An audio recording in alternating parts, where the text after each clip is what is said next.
Guns in America. Over the weekend, after yet another deadly mass shooting, the question once again on everyone's minds was, is there anything that could have prevented this? Now, usually the answer to that question is complicated, but in the case of the Odessa shooter, it's pretty obvious.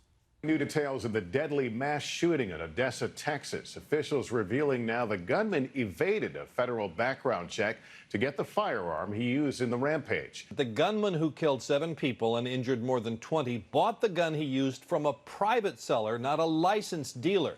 Authorities in Texas have said the gunman failed a gun background check in 2014. And tonight, several law enforcement officials tell NBC News that's because he had a disqualifying mental health issue.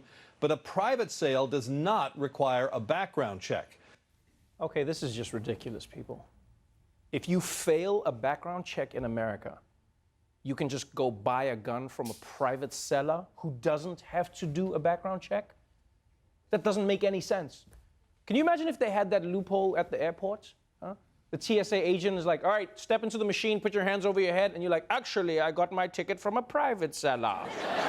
The TSA agent's like, all right, oh, yeah, well, in that case, go through, yeah. I mean, the solution to this problem is simple. Universal background checks. And it's not a fringe idea. 93% of Americans support universal background checks. 93%.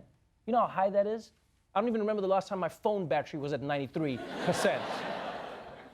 But because the president avoids gun control like it's his other daughter, universal background checks are stalled in the Senate.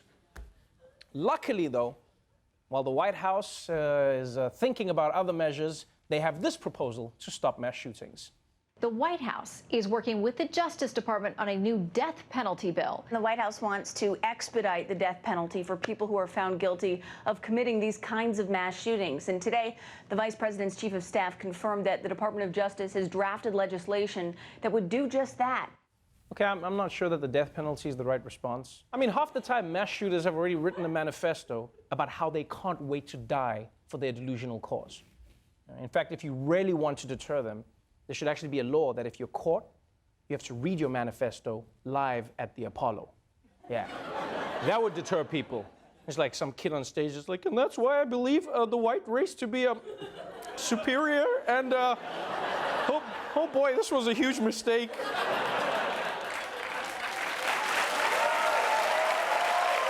So, while the Trump administration is dragging its feet on real solutions to gun violence, action is being taken by America's real leaders, the corporations. In the wake of the mass shootings and growing pressure to act, the nation's largest retailer, Walmart, has announced big changes when it comes to the sale of guns and ammunition. Now, the retail giant is taking steps it hopes will curb gun violence, halting the sale of ammunition that can be used in large capacity clips and military-style weapons, stopping the sale of handgun ammo, and ending all handgun sales in Alaska, the last state where it still sells them. Another big change, Walmart and the grocery giant Kroger now asking customers in open carry states, please do not bring your weapons into their stores. That's right. Walmart won't sell many kinds of ammunition anymore. And they don't want your guns inside the store. Yeah. So from now on, people who go to Walmart are just going to have to tie their guns up outside like a dog, you know? Just be like, who's your good gun? Who's your good gun? The AR stands for adorable rifle. Yes, it does.